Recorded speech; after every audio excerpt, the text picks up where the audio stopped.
Greetings to the Johannesburg and the Tshwane churches. You know, we are very close to the 60-day mark now that we've been in quarantine and lockdown. And I wanted to give you an update as to how things are going in the church. We'll do this in two parts. The first part will be today, where we talk about our benevolence ministries and our prayer ministry. And next week, we'll talk about just the ministries across the church. But before we get into talking about this update, I wanted to tell you how proud we are of you, the church. You know, we've transitioned seamlessly across to online services. Our worship teams have put together these world-class and technically very difficult online songs, virtual choirs, and it's just been so encouraging and so inspiring. We've stayed connected through Zoom groups and through WhatsApp. We've kept our discipling relationships strong during this time. And you've been generous at every occasion whenever we've had a need. And so Irene and I just wanted to express that it is so wonderful to be spiritual family with all of you. All right, let's dive into our update here. Hope Worldwide has done an incredible job of serving those most impacted so far by COVID-19. So much so that they appeared in a national news program, ENCA. Let's run the video. Welcome, and this is Mags on Media with a close look each week at communications, the industry, its successes, its failures, and innovation. Now, the provision of food during this lockdown has been a monumental challenge, and none more so than for children. KFC in South Africa has its well-established Add Hope project, which partners the Hope Worldwide program. Dr. Mark Aguirre is the country's director for Africa and joins us now on the program. Mark, a very warm welcome to you. Now, never before has there been so much need in this country for food. Hunger is a critical issue. In your opinion, and you're close to the coalface, how's this been manifesting itself? What we understand is, it's hard to imagine and believe that how things have changed in just 1 month.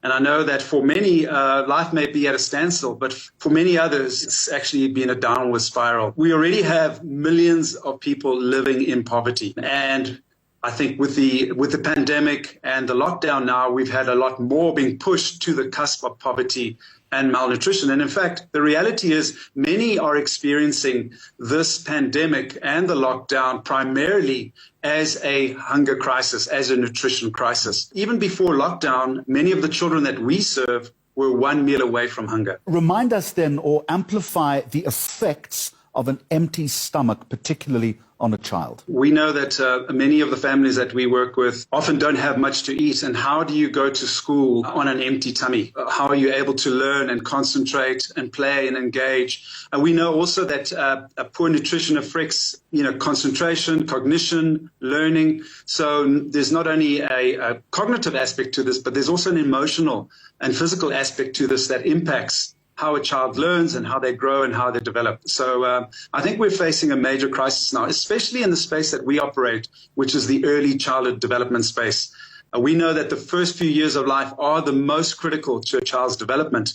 And when they get the right nutrition, the right nurturing, the right support, they can thrive. But when they don't, it devastates them and it actually robs them of their full potential. So I think this is where this crisis is heading. It's actually having a tremendous impact on young children. So it's critical then that the private sector also plays a role. Now I want to reference, if we can, the partnership with KFC. And I would suggest to you that it has never been more important than right now.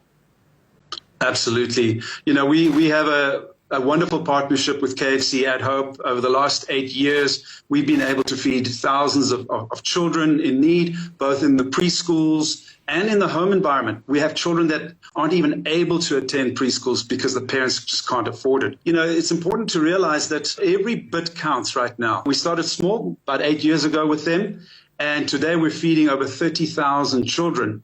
And under normal circumstances, ADO provides about 150,000 children with support. That's about 30,000 meals.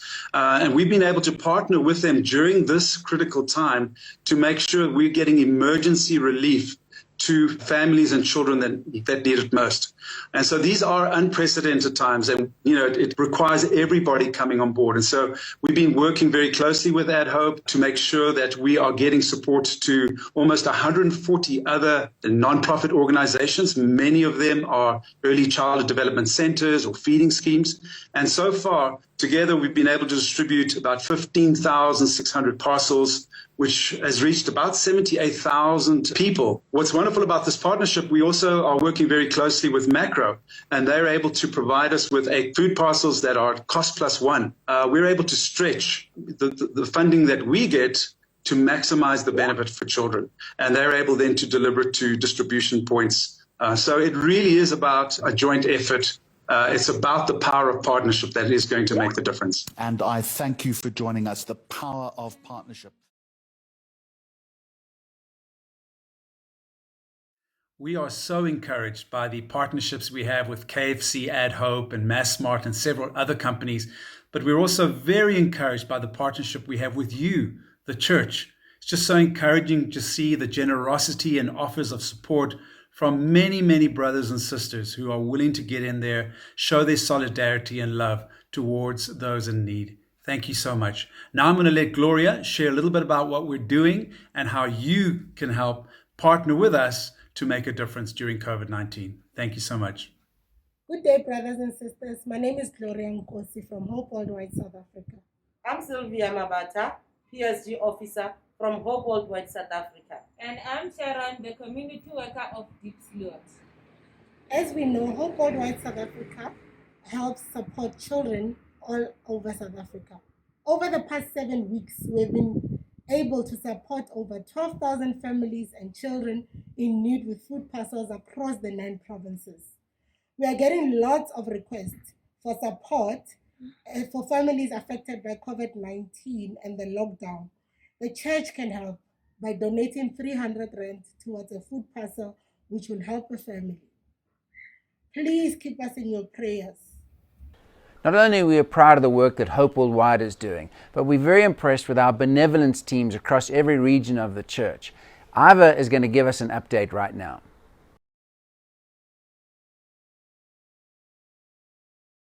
My dear brothers and sisters, I am so proud of our church and how we have responded to our new reality with this lockdown. I love our Sunday worship services, and I think it just gets more inspiring every week. We are right now in week 7 of this lockdown, and we are all in different situations. Some of us are so grateful that we are still able to work, yet some of us have had to take salary cuts, and even some brothers and sisters have sadly lost their jobs. So today, just a summary of what we have done as a church to help our brothers and sisters and their families within the church. We are so inspired by the incredible generosity from the brothers and sisters within the church. We've had 2 donations to the value of 160,000 rand by members of the church. So far in lockdown, we have given either food or food vouchers to go buy food to about 470 people in our fellowship of churches. I want to encourage you with a passage from the book of Job, chapter 5, from verse 8. Job says, "If I were you, I would go to God and present my case to Him. He does great things, too marvelous to understand. He performs countless miracles. He gives rain to the earth and water to the fields. He gives prosperity to the poor and protects those who suffer." In closing, if you are aware of any needs within our family of churches that we're not aware of, please speak to your family group leader so we can resolve. Thank you so much for your generosity. The other thing that we can do at a time like this is to be able to be devoted to prayer. And so Umpokalo is going to give us an update on our prayer ministry and the prayer chain that we can be a part of. Greetings, my brothers and sisters. It has been really encouraging praying together over the last week. The prayer chain has indeed unified us together across all regions of the church. Since lockdown has been extended to another level, we also are unlocking the prayer chain and extending it. Be on the lookout for the new link and join together with your brothers and sisters across Gauteng. You know, the Bible says in 1 Thessalonians chapter 5, verse 17, pray continually. Let us continue to pray for the pandemic to end. Let's continue to pray for connectivity, and let's continue to pray for strength. The live spreadsheet will be available from Friday the 15th of May to Friday the 29th of May. Let's link up in prayer.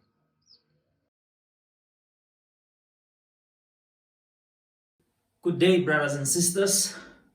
As we conclude today's segment, I am reminded of the early church in Acts chapter 4, where the disciples were faced with great persecution.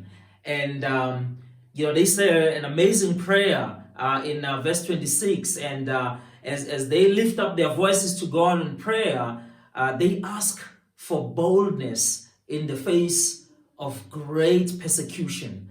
And I just want to commend many of you who have displayed a great spirit of courage and have really gone out of your way to learn how to master new technology in order for us to continue to fellowship together over Zoom and Microsoft Teams and all different platforms that are out there. We are facing a new enemy. We don't know when the end of this epidemic will come, but we must continue to pray for courage, that even in the face of fear, that God will give us just great courage to step up and do Bible studies online and continue to baptize people as many regions are doing. And but not only that we continue to give of ourselves, to make the phone calls, to care for those who are vulnerable, those who are struggling in their faith, those who live alone. And not only that, but we also continue to give sacrificially. I want to commend many of you who have continued to give your offerings even under great trials and difficult circumstances. And we ask you to continue to give sacrificially so that we can continue to proclaim the word of God boldly even under such difficult circumstances.